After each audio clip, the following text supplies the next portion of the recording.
El polvo no era simplemente suciedad en aquel lugar. Se había convertido en una segunda piel para todo el valle. Era un polvo fino, rojizo y persistente que se colaba por las rendijas de las ventanas cerradas, que teñía la ropa tendida y que dejaba un sabor metálico, seco, en la boca de cualquiera que se atreviera a respirar profundo. Pedro conocía ese sabor mejor que nadie. Pedro era un hombre de manos grandes y espalda ancha, esculpido por años de trabajo bajo el sol. No era un hombre de muchas palabras. Prefería el lenguaje de la tierra, el crujido de las botas sobre el surco, el siseo de la guadaña cortando el trigo, el murmullo del agua corriendo por las acequias. Pero hacía meses que la tierra había dejado de hablarle.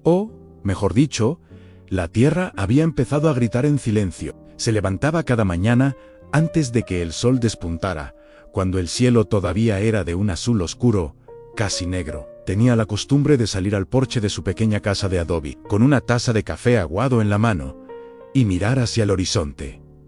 Antes, ese momento era su oración, su momento de gratitud. Veía los campos verdes ondular como un mar tranquilo. Ahora, lo que veía le encogía el corazón dentro del pecho hasta dolorle físicamente. La sequía no había llegado de golpe. No fue un ladrón que asalta en la noche. Fue un invitado cruel que se sentó a la mesa y se negó a irse, comiéndose todo poco a poco. Primero dejaron de venir las lluvias de abril. Luego, el arroyo que cruzaba la propiedad se convirtió en un hilo de plata.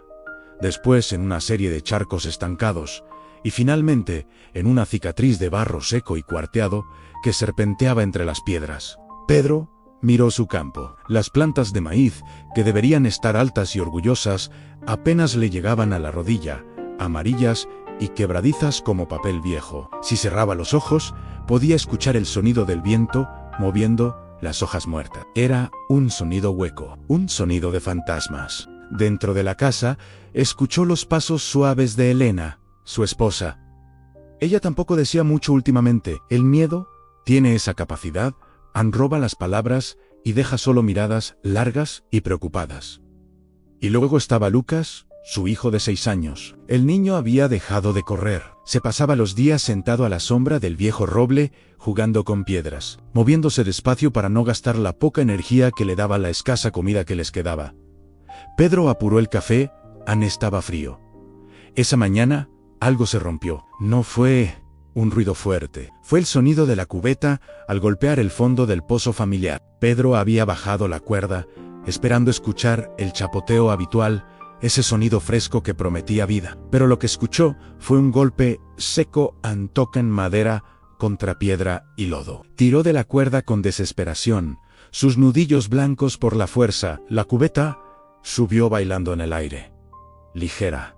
Terriblemente ligera. Cuando la tuvo en sus manos, vio que solo contenía un barro espeso, marrón oscuro, insuficiente incluso para lavar los platos, imposible de beber. Se quedó allí, de rodillas junto al brocal del pozo, mirando esa masa oscura. Sintió una lágrima correr por su mejilla, trazando un camino limpio a través del polvo de su cara. No era tristeza, era terror. Sin agua, no había cosecha. Sin cosecha, no había comida, y sin comida. Miró hacia la casa, donde Lucas reía bajito por algo que le había dicho su madre. Pedro se puso de pie. Se sacudió el polvo de las rodillas con un gesto brusco, casi violento. Tenía que hacer algo. Había escuchado las historias de los ancianos en la plaza del pueblo. Susurros sobre un hombre que vivía más allá de los límites del valle, en la cima de la montaña de la niebla. Le llamaban el caminante. O a veces simplemente el viejo. Decían que entendía los ritmos del mundo de una manera que la gente común había olvidado. Muchos decían que era un mito. Otros, que estaba loco. Pero la desesperación es la madre de la fe improbable. Voy a subir a la montaña, le dijo a Elena cuando entró en la cocina. Ella dejó de fregar el único plato sucio que tenían. Se secó las manos en el delantal y lo miró a los ojos. Vio la determinación, pero también vio el miedo que él intentaba ocultar. Es un camino largo, Pedro, y el sol. El pozo está seco. Elena la interrumpió suavemente. Ella asintió, comprendiendo que no había más argumentos. Se acercó a él, le puso una mano en la mejilla y la dejó descansar allí un segundo. Un gesto simple que cargaba con todo el amor y toda la angustia de esos meses. «Vuelve con nosotros», susurró. Pedro tomó su sombrero, llenó una cantimplora con la reserva de agua que guardaban en una jarra de barro y salió. No miró atrás.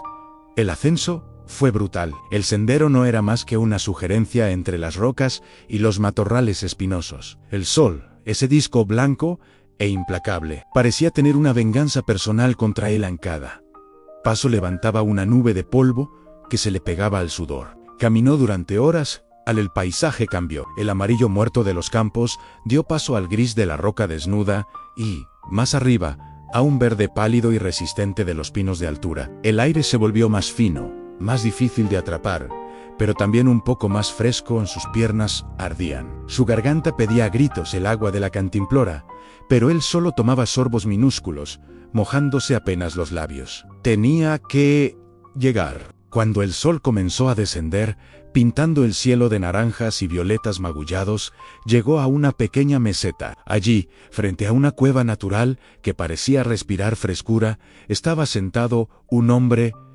No parecía un mago. No llevaba túnicas extrañas, ni sostenía un bastón de poder. Era un anciano menudo, con la piel curtida como el cuero de una silla de montar vieja y unos ojos que brillaban con una claridad infantil. Estaba desgranando unas vainas de frijoles, con una paciencia infinita. Pedro se detuvo, jadeando, apoyando las manos en las rodillas. El anciano no levantó la vista de inmediato. Terminó con una vaina, dejó caer los frijoles en un cuenco de madera, y luego, con una lentitud deliberada, miró a Pedro. «El camino es empinado», dijo el anciano. Su voz sonaba como hojas secas arrastradas por el viento, pero era cálida. «Necesito ayuda», dijo Pedro. Su voz se quebró. El anciano asintió, como si hubiera estado esperándolo. Hizo un gesto para que Pedro se sentara en una piedra plana frente a él. Le ofreció un cuenco con agua. Pedro lo bebió con reverencia. Era el agua más dulce que había probado jamás. «Mis campos han muerto», comenzó Pedro, y las palabras salieron atropelladas. «Mi pozo se ha secado en mi familia. Mi hijo, no tenemos nada. He perdido la esperanza, no sé qué hacer. He rezado, he trabajado hasta sangrar, pero el cielo no escucha». El anciano escuchó en silencio. No lo interrumpió. Dejó que Pedro vaciara toda su angustia, todo su miedo, toda su rabia contra ese cielo azul e indiferente. Cuando Pedro finalmente cayó, quedando solo el sonido del viento entre los pinos, el anciano se puso de pie. Caminó unos pasos hacia un pequeño montón de piedras comunes y corrientes. Se agachó, rebuscó un momento y tomó una. Era una piedra gris, del tamaño de un puño, lisa por un lado y rugosa por el otro. Nada especial. Podrías encontrar 1000 iguales en cualquier río Anren. Regresó y se la puso a Pedro en la mano. La piedra estaba fría y pesada. «Esta no es una piedra cualquiera», dijo el anciano, mirándolo fijamente a los ojos. Su mirada era tan intensa que Pedro sintió un escalofrío. «Esta es una semilla de la montaña». Pedro miró la piedra, confundido. «¿Una semilla? Es una roca». «Escucha», dijo el anciano, bajando la voz. «El problema no es solo la lluvia. El problema es que has aceptado la muerte de tu campo en tu corazón. Has empezado a prepararte para el final». Pedro quiso protestar, pero se calló. Era verdad. En su mente ya había visto el funeral de su granja. «Lleva esta piedra a tu campo», continuó el anciano. «Ponla en el centro, donde la tierra esté más seca y agrietada. Y aquí está el secreto: debes quedarte junto a ella todos los días. No la pierdas de vista. Pero no es solo vigilar, debes sentarte allí y creer, con cada fibra de tu cuerpo, que mañana lloverá. Tienes que visualizar la lluvia. Tienes que olerla antes de que caiga.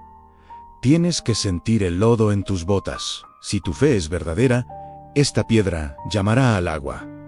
Pedro apretó la piedra. Parecía una locura, pero ¿qué otra opción tenía? «Hazlo», dijo el anciano «pero ten cuidado. La duda es el enemigo en si dudas. La piedra solo será una piedra». Pedro bajó la montaña con una energía renovada. La piedra pesaba en su bolsillo, pero era un buen peso. Era el peso de la posibilidad. Llegó a su casa, Ya entrada la noche, Helena lo esperaba despierta. Él le mostró la piedra y le explicó lo que el sabio le había dicho. Vio una chispa de escepticismo en los ojos de ella, pero también vio que ella necesitaba creer tanto como él. A la mañana siguiente, antes del amanecer, Pedro fue al centro de su campo. Buscó el lugar más desolado, donde las grietas de la tierra parecían bocas abiertas pidiendo auxilio. Colocó la piedra con cuidado, como si fuera un huevo de cristal, y se sentó a esperar. El primer día fue fácil. La novedad le daba fuerzas. Pedro cerraba los ojos e imaginaba nubes negras formándose sobre el valle. Se imaginaba el olor a tierra mojada, ese petricor maravilloso que precede a la tormenta. Miraba la piedra y trataba de activarla con su mente. Pasó un vecino, don Manuel, arrastrando sus propios pies cansados. «¿Qué haces ahí sentado, Pedro?», preguntó. «Esperando», dijo Pedro. Don Manuel negó con la cabeza y siguió su camino. El segundo día, el sol golpeó más fuerte. El calor hacía que el aire trémulo sobre la tierra distorsionara la vista. Pedro sudaba. Las moscas zumbaban alrededor de su cabeza. Miraba la piedra, nada, ni un cambio de color, ni una vibración. El cielo seguía siendo un lienzo azul, perfecto y terrible. El tercer día, la duda empezó a susurrarle. «Es solo una piedra», pensó. «Soy un idiota sentado en medio de la nada, viendo una roca mientras mi familia pasa hambre». Intentó alejar el pensamiento, recordando la advertencia del viejo, pero era difícil. El cuarto día fue el peor. Lucas salió de la casa y se acercó a él. «Papá, tengo sed», dijo el niño. Pedro le dio el poco de agua que tenía en su cantimplora, admiró la piedra. Allí estaba, inerte, estúpida, indiferente, una simple roca gris, burlándose de su miseria. El cielo no tenía ni una nube ni una sola. La rabia subió por la garganta de Pedro como bilis caliente. Se puso de pie de un salto. «¡Es mentira!», gritó al campo vacío. «Todo es una mentira». Pateó la tierra cerca de la piedra. Sintió ridículo. Había desperdiciado 4 días valiosos sentado allí, haciendo magia imaginaria, mientras la realidad se desmoronaba. Tomó la piedra con furia, dispuesto a lanzarla lejos, a romperla contra otra roca. Pero entonces recordó los ojos del anciano, recordó la caminata, recordó que no tenía otro plan. No la tiró. En cambio, guardó la piedra en su bolsillo y con paso firme y la mandíbula apretada, emprendió el camino de regreso a la montaña. Esta vez no iba con esperanza, iba con reclamo. Llegó a la cueva al atardecer. El anciano estaba allí, haciendo lo mismo que la vez anterior, ahora reparando una sandalia de cuero. Pedro no esperó a recuperar el aliento. Sacó la piedra y la dejó caer a los pies del anciano. «No funciona», bramó Pedro.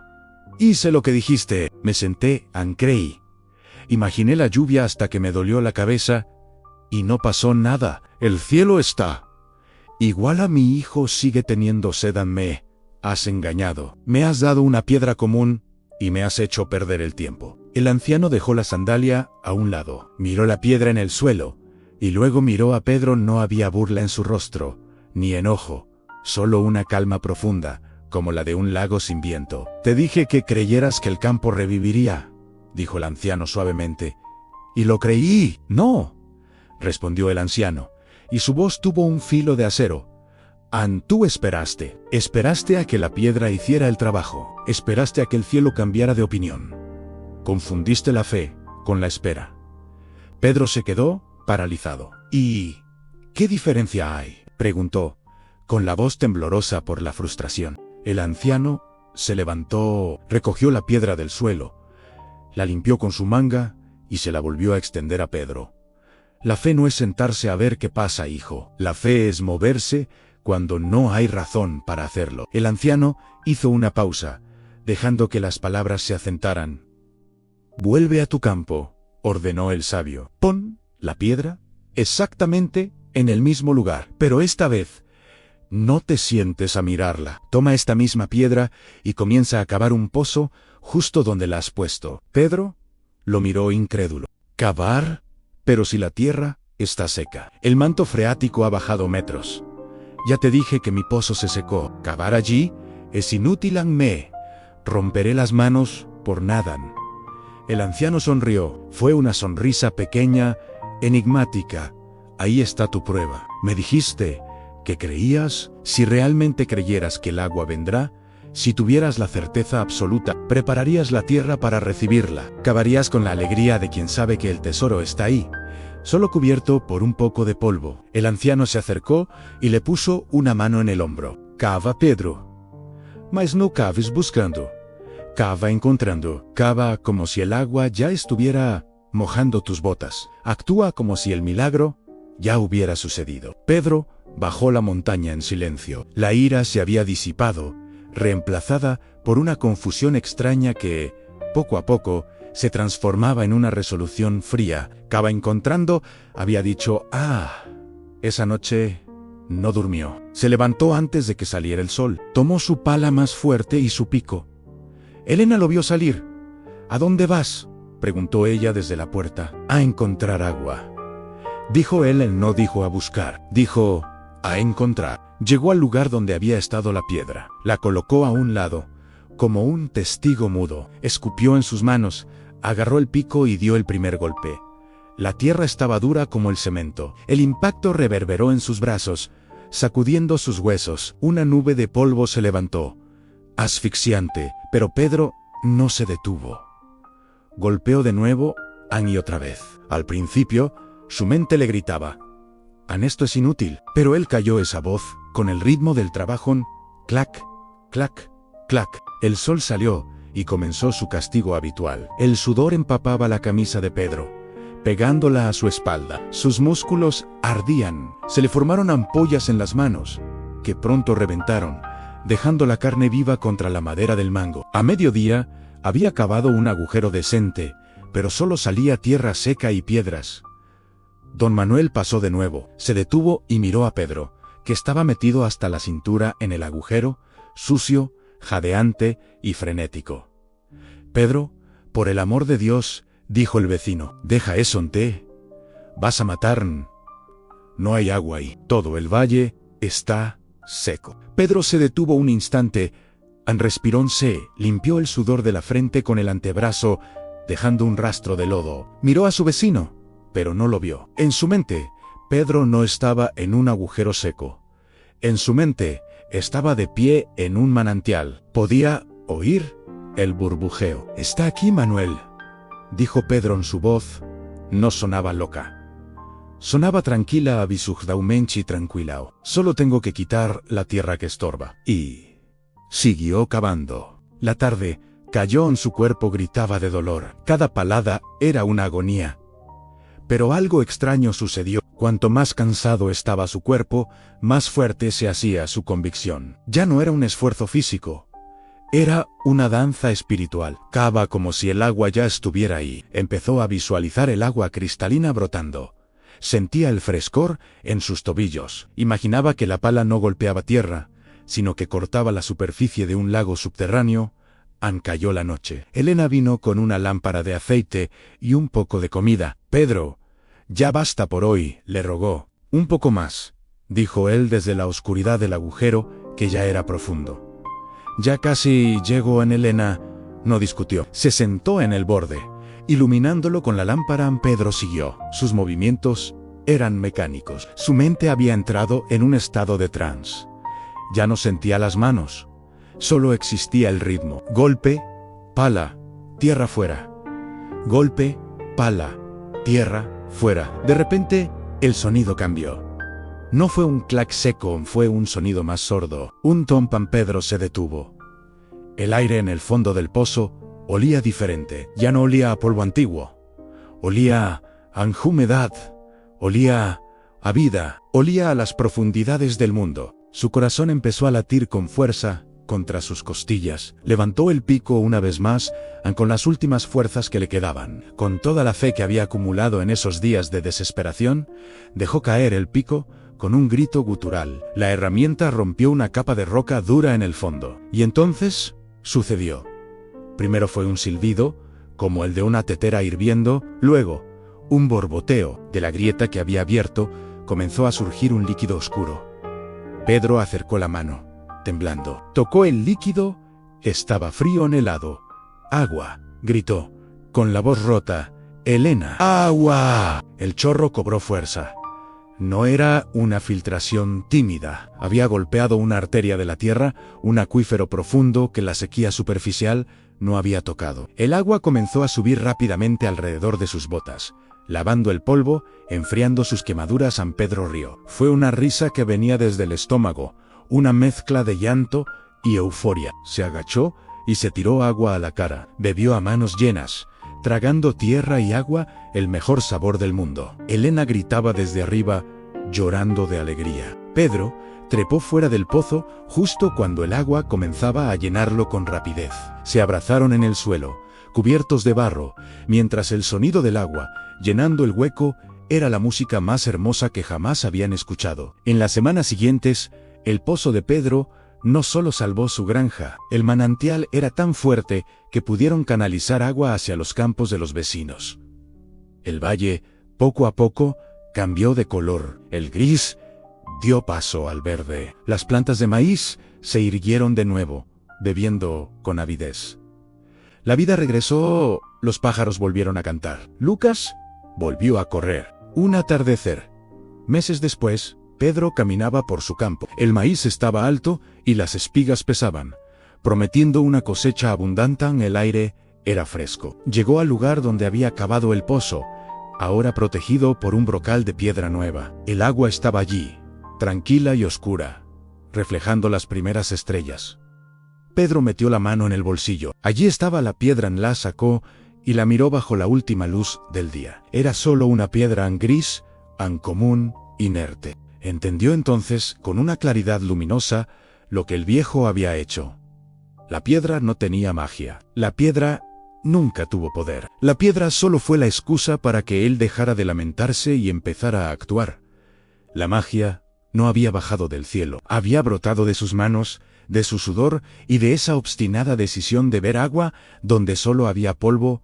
Pedro sonrió. No tiró la piedra, la colocó con suavidad sobre el muro del pozo. Se detuvo, respiró el aroma a tierra húmeda y fértil. Miró hacia la montaña lejana, ahora cubierta por una suave neblina. No necesitaba decir gracias en voz alta. El campo verde era su agradecimiento. Pedro se dio la vuelta y caminó hacia su casa, donde la luz de la cocina brillaba cálida y acogedora. Sus pasos eran ligeros. Sabía que vendrían otras sequías, otros problemas, otros inviernos duros, pero ya no tenía miedo. Sabía dónde residía el verdadero poder. Sabía que cuando la vida se seca, uno no espera la lluvia. Uno toma la pala y cava hasta encontrar el manantial que siempre, siempre ha estado esperando bajo la superficie. Confía en lo que tus manos pueden construir. Cuando tu corazón no duda cree en todo, llega a su debido tiempo. Suelta y confía. Saldrás